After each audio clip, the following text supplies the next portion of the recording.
Hey guys, Poro here with another video, this time for a quick break from Worlds content as I talk about a new awesome League of Legends international tournament called the Asia Invitational. Long have we awaited for a tournament for all of the mid-tier teams who have barely missed out on Worlds, but here we are. 8 teams will compete to crown the best of the mid, with LPL's 5 through 7, LCK's 5 through 7, and LCP's 4 and 5 seeds. In this video, I'll go over everything you need to know about this tournament, including the format, teams and players, and my personal predictions. The tournament will be a prelude to Worlds and will take place from October 6th to October 12th as an online tournament. It will be split into 2 stages, the group stage and the knockout stage. And this is where it gets funny, because the format is actually insanely good and probably the best thing they could have come up with for a 1-week tournament. You have 2 groups of 4 teams each, with at least 1 team from each region in each group. We actually already know the groups as well. Group A will be DK, GAM, JDG, and Weibo, and Group B will be FFXIV, Vikings, NIP, and Nongshim. The teams will play a single round robin best of 3 against each other over the course of 4 days, and we have the full schedules for this too. Once all of these matches are done, the top 2 teams from each group will move on to the knockout stage, which is a best of 3 double elimination bracket, with a best of 5 grand finals with no bracket reset. Worlds could take a few notes here. This is what knockout stage should look like. Minus the best of 3 part of course, but this tournament has to wrap up in 6 days, so I don't really mind. The group stage matches will start at 3 AM EST every day from the 6th to the 9th, and I'll put some equivalent time zones here as well for the other folks. Every single team will receive some form of prize money just for qualifying, with the winners receiving roughly 100k USD, and the last place teams getting about $5,000. I like this format a lot. It's like old school Worlds but with less teams and a better group stage, and I've been wanting to see something like this for a long time. Let's go over the teams. We're back to my old style of graphics for just this video as well. I don't have time or the budget to just magically make 8 more teams of graphics appear on the spot, so you'll all just have to suffer, I guess. One more note about the rosters. There were some initial worries that teams would not take this event seriously and treat it more like a Kespa Cup style tournament with bench players and a low-key attitude. However, I heard from unofficial sources that it sounds like teams are required to send in their full roster and play to win, or risk being fined. So we should have ourselves a serious tournament after all. We'll start with the LCK 5 seed, DK. This team has actually had quite the interesting year. For their roster, they have a mix of young talent and experienced veterans with Siwu and Lucid both coming from DK's Challenger circuit, and the other 3 players being successful LCK superstars. The year has been completely unpredictable for this squad. At first, it looked like they were title contenders. They started the year going 5-0 and beating teams like T1 and HLE, but then fell off a cliff for the rest of the year and settled around the 6th, 7th place territory. They were the 5 seed heading into Split 3 playoffs, but make no mistake, they were only the 5th seed because their Split 2 record carried them, and they were definitely not the best team coming out of the Rise group. They managed to make things click for them in those playoffs though, taking T1 to 5 games in an interesting series where they ran circles around T1 in draft to steal some games away, and they rode that momentum into a 3-1 victory over FFXIV to make it to 5th seed. This squad goes roughly as follows. Siwu is good mechanics but can struggle in the macro department. Lucid is pretty good most of the time and is a very promising prospect. Showmaker has good laning but his mid games have fallen off drastically. Aiming is a terrible human being. And Beryl has his fun combo of highly innovative champion Ocean but coin flips every single game with a mix of big brain and completely int plays. The LCK 6 seed is FFXIV, and they were definitely the best team coming out of the Rise group heading into playoffs. The name of the game for this team has definitely been their bot duo of Diablo and Kellen. Diablo is a rookie and might be one of the most promising players in the entire league with his insanely high mechanical ceiling. He started off the year with a bit of no-brain syndrome, but has improved quite quickly and is now a formidable carry player. It doesn't hurt to have a veteran talent like Kellen beside him to show him the ropes. The rest of the team leaves much to be desired. Clear is a fine player who can exist in LCK but will never crack the top half of the top lane pool. Raptor is a bit of a one-trick pony, being great at Nefiri, but underwhelming on basically every other meta pick. And Vikla is definitely one of the worst mid laners in the LCK right now, who even had his roster spot contested by their challengers mid laner Daystar throughout points of the year. Overall, this squad is interesting with some potential for solid gameplay, and will be the team to watch if you want to see a young talent who might be the future of the region. The LCK 7 seed is Nongshim, and I actually think this roster is quite well balanced. I had no faith in their roster at the start of the year when they fielded jungler Sylvie and mid laner Fisher, but they since dropped both of those players for the much more promising Gideon and Calyx duo. The team had a poor playoffs performance, but I kind of blame that on them being the undisputed worst team in the Legend group, leading to their 0-12 fisting session and overall morale killer of a season. I think against some more reasonable competition, this team can find their footing and recapture their 4th place ceiling from Split 2. The reason why this team has such high upside is because of their top laner Kingen and their support Lehens. Kingen has become a solid option for any strong LCK team over the years, and has definitely evolved from the Aatrox one-trick he was in 2022. Lehens is still a top tier support, and could easily have done well in any of the great LCK teams this year if he had a spot there. I also think Calyx is a very promising rookie who had a solid first year, and I'm excited to see how he develops in the future. My only question mark around this roster is their bot laner Jiwoo, who I think is quite underwhelming and doesn't really have the firepower to step up and carry the team when needed. Overall, I think this team being the LCK 7 seed is quite deceptive, and I wouldn't be surprised if they ended up being contenders to win it all. Moving on to the LPL 5 seed, we have JDG. JDG have to be the favorites to win the tournament coming in, with their core of high ceiling players like Shun, Scout, and Paze. On paper, a team like this is very strong. However, that's not exactly how their season went. JDG started 2025 with a straight up super team with top laner Ale and support Missing, but after a massive underperformance from both, Ale was dropped entirely and Missing decided to step down on his own to reevaluate his form. In their place, JDG ended up with Xiaoshu and Zhuo, two players who are fine but nothing special. I would have been very worried for those two players had they made it to Worlds, but at ASI the competition should be right at their expected level. The biggest problem for this team has been Scout. His performance has been straight up unacceptable. In his defense, he's been dealing with some very stressful out-of-game legal battles regarding contract breaches with EDG, so I'm willing to give him a pass for the year for his bad play. But that doesn't change the fact that his play has been bad and I need to point it out. That said, Scout had a very strong series against Weibo in the regional gauntlet, so maybe he's back in form for this tournament. Shun is also a strong player, and I actually thought he was the best performing jungler in the world in Split 1 and most of Split 2, before his consistency fell off for Split 3. I would not have Shun in my top 5 junglers for the year anymore, but the ceiling is definitely there. And Paze has stepped up his game since he left Gen G, as he's this team's best player. Paze had a much bigger responsibility to actually aggressively put the team on his back and carry than he ever did on Gen G, and despite my initial skepticism, Paze has done great and is easily one of the best bot laners in the world. If JDG end up winning the tournament, it will definitely involve Paze playing at a world-class level. The LPL 6 seed is Weibo, and this team really confuses me. To start with their roster, they have 5 competent players. All 5 of these players are names you would expect to see on a playoffs caliber LPL team, and you could even argue that they had a Worlds qualification ceiling. That said, I feel like I can never tell when this team will actually play well. Sometimes they'll play an amazing game that makes you think the players are super smart and disciplined. Other times, they'll all be either running it down or playing like lifeless husks. You never know what you'll get on the day.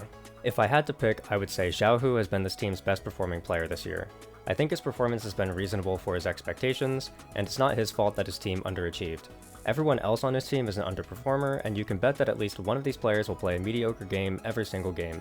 It's never all at once, but the team as a unit is inconsistent enough that their ceiling together has been too low for what these nameplates would suggest.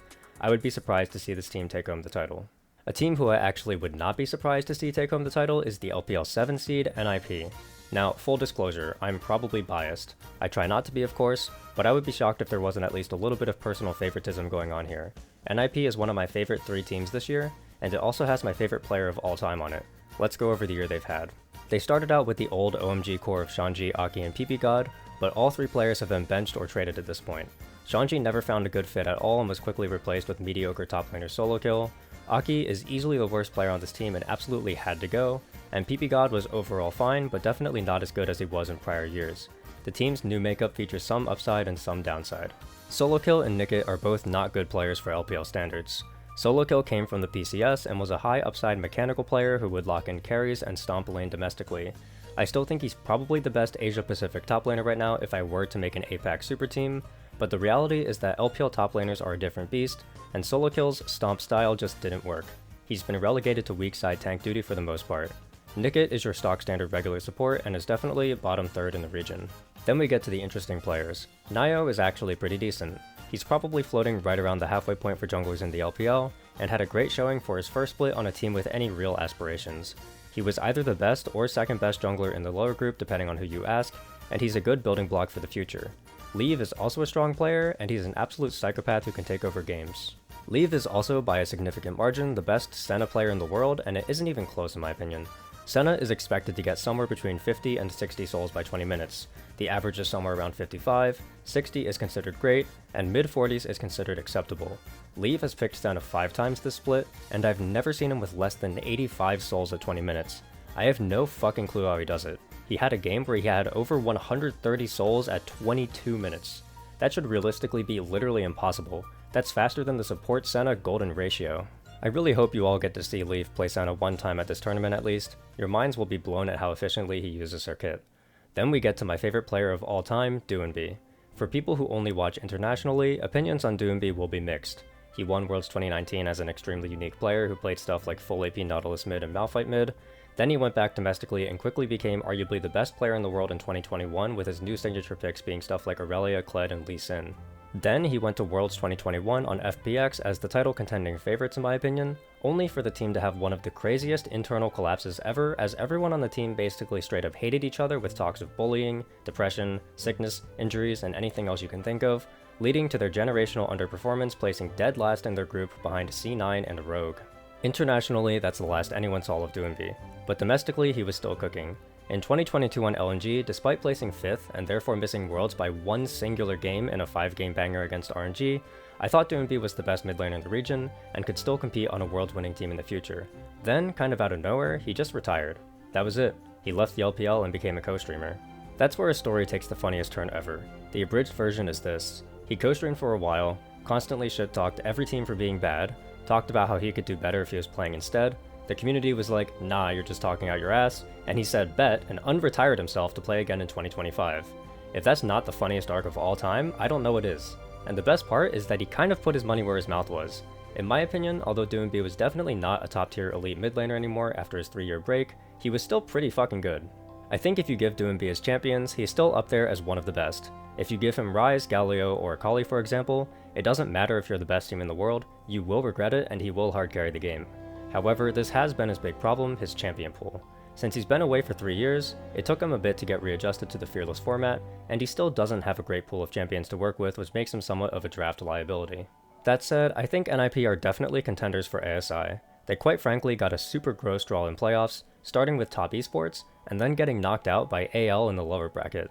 The reason why I have so much faith in this squad though is because in their series against top esports, they were the one and only team apart from BLG in Grand Finals who actually consistently went toe-to-toe with top esports early game.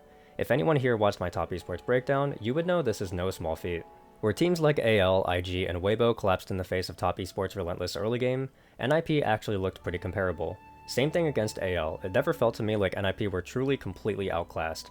Top esports and AL are definitely better teams, but NIP never felt like they had no chance to win, which is more than I could say for some of the other LPL playoffs teams. GAM is the LCP 4th seed, and you should all be pretty familiar with this roster at this point. They qualified for MSI and run a 6-man roster with 2 mid laners. Now, to be frank, it's a dysfunctional 6-man core as GAM mainly rotate between the 2 mid laners because both are underperforming. This was their biggest problem at MSI, and it stayed their biggest problem when they went back domestically for Split 3. GAM's trajectory this split has been really weird. At first, they looked like the second best team in the region.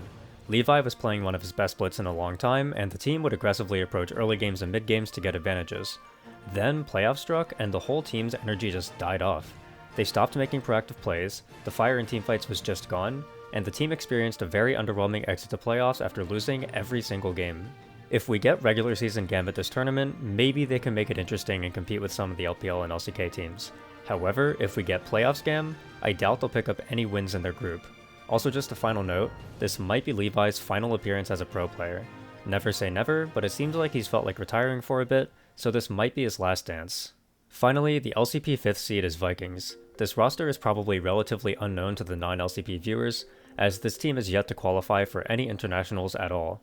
They got as far as 3rd place in Split 1, but have since tapered off hard and are now a team with realistically 0 shot to have won Split 3 playoffs.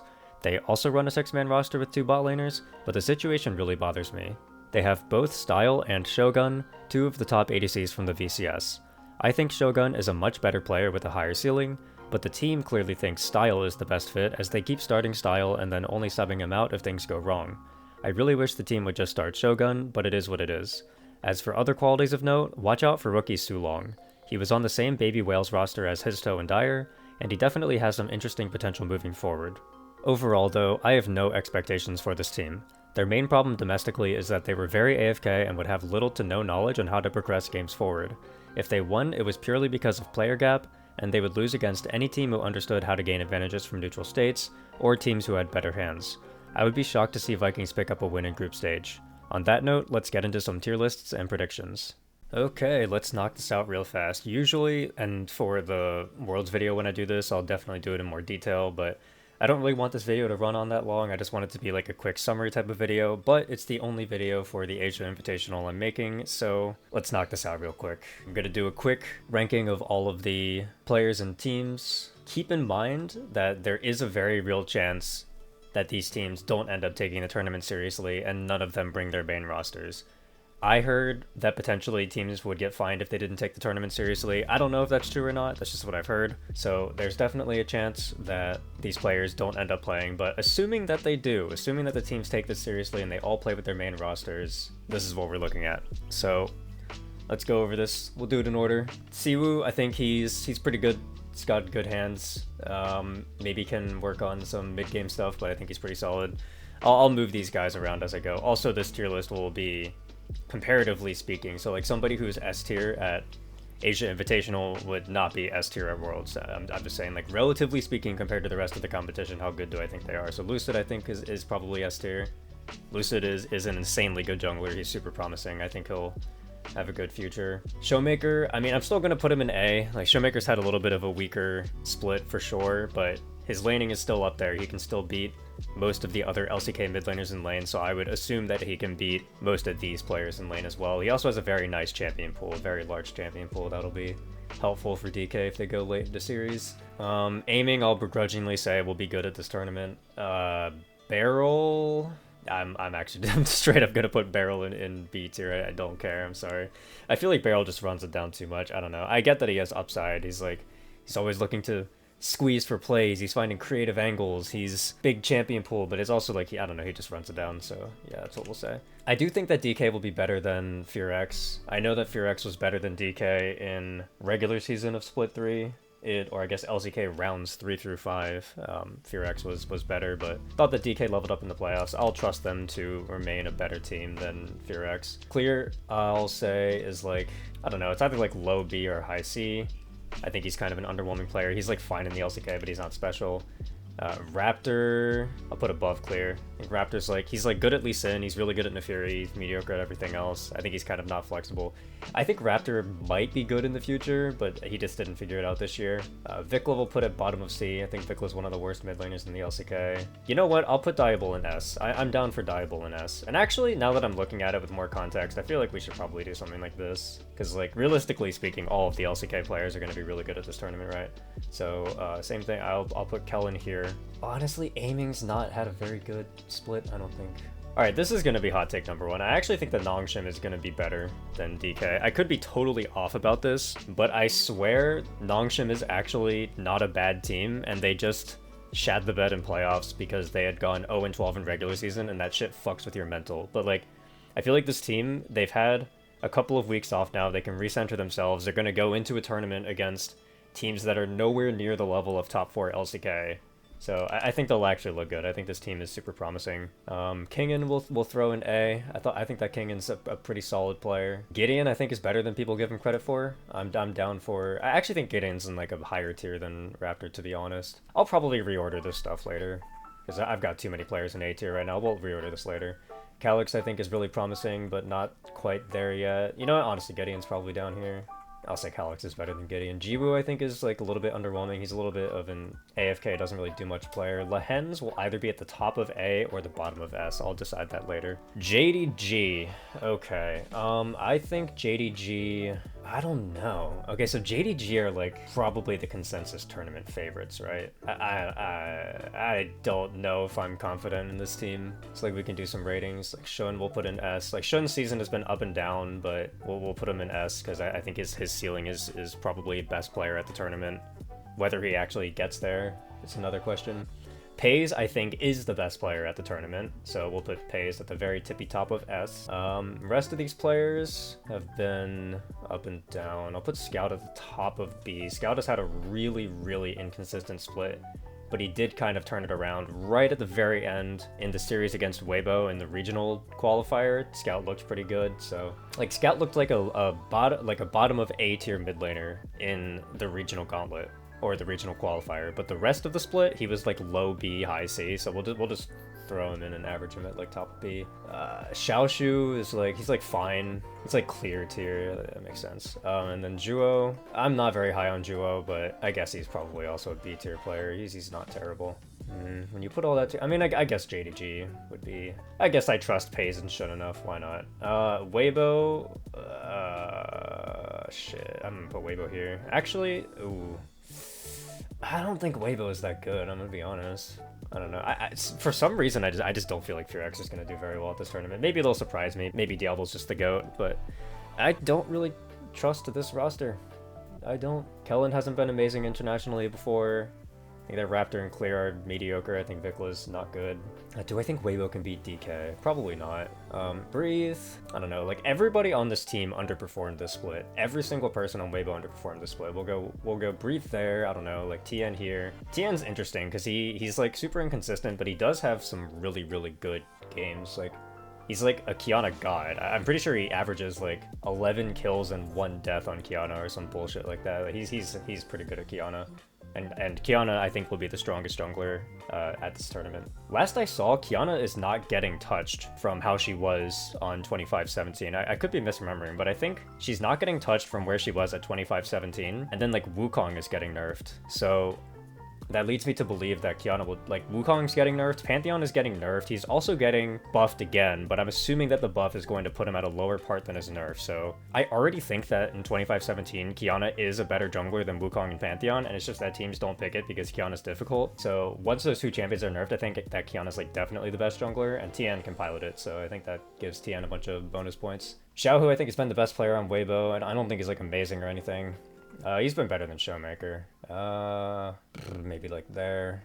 Light has been super inconsistent this year. He hasn't been Scout levels of inconsistent, but we'll put him here. And Crisp, I'm not super high on either. I don't know. Maybe I have Scout too high. I think I have Scout too high. I'm giving Scout too much respect. I'll put Scout there. We can slide Crisp here. And like Light there. I'm okay with this. NIP. Okay, so this is like my hot take. I think that NIP are actually title contenders. I would put NIP like here. Like, they looked really solid. They looked more competent against top esports than a lot of the other teams that played against top esports. And that holds a lot of weight to me because it felt like top esports was just outclassing every team in LPL, even if the teams ended up beating top. And NIP was one of the teams where I watched the series and top were definitely the better team, but I didn't feel like NIP was outclassed, and that's important to me because I think that top esports, the way that they were playing in playoffs, like in those early games, like they were a fucking good team. Like, I don't have any faith in top to do anything at Worlds because, you know, it's top at an international, but domestically they were a scary team, and I have a lot of faith in NIP that they're strong because, like, I was rewatching like top versus IG and top versus BLG upper bracket finals, and like NIP was doing better than those teams against top, in my opinion. Like, obviously BLG went to win, but top should have won that series, upper bracket finals, and then they just had like some horrendous throws, some terrible throws. And I think NIP's form is like actually pretty good. Maybe I would do like this. I'll move NIP above Nongshim, yeah. I'm down for that. Like, part of me thinks that NIP is better than JDG, but I'm not gonna go that far. Okay, Solo Kill. Solo Kill is not good. He's not bad, but he's not good. We'll say top of C. He's really good for like APAC standards, but LPL standards, not a great player. Nio, he looked pretty solid. I think that Nio will be good, but let me think. I don't think he's like as good as Gideon or anything. Duanby is an interesting player. I think that on some champions, Duanby is an insane world-class mid laner, and then on other champions, he's just mediocre. So I think I'll put him in A. I think he's been better than Showmaker. Has he been better than Xiaohu? Probably not. Like, realistically, he probably hasn't been better than Xiaohu. Leave. Has Leave been better than Duanby? I mean, Leave is certainly more flexible than Duanby. Could I put Leave here? Is this too high for Leave? It might be too high for Leave. It's probably too high. Whatever. And then Nickit, I also don't think is a very good player. I'll put... You know what I'll do? I'll put Nickit here, and then I'll move Solo Kill right next to Xiaoshu, because I think that Xiaoshu and Solo Kill are, like, comparable levels of talent. Okay, Gam. Definitely here. I would be surprised if Gam can do work. I'll put Kiaya in B tier. I think that Kiaya is not as good as Solo Kill. Like, if I was going to make an LCP super team with players who count domestically for LCP, my top laner would be Solo Kill, or Wonjong. I don't know, it's between Solo Kill and Wonjong. But it would not actually be Kiaya. Like, I know that a lot of people... Like, I think that Kiaya is, like, third. But I would personally put Solo Kill on my LCP super team before I put Kiaya on there, but I think that Kiaya is a very good player, so we'll put Kiaya in B tier. This might be the highest an LCP player gets, actually. Levi, like, okay, so regular season Levi in Split 3, bottom of C. Playoffs Levi was bad. I don't know. I mean, Levi usually steps up internationally. I'll give Levi the benefit of the doubt and put him at bottom of C because he always steps up when he goes international. Emo, F, Ares, F. Artemis is pretty solid. We will put Artemis here, I think. And then Elio. I'm usually not very high on Elio, but Elio did have probably his best split that I've ever seen from him. So we'll put Elio at the bottom of C. I don't feel good about it, but we'll put Elio at the bottom of C.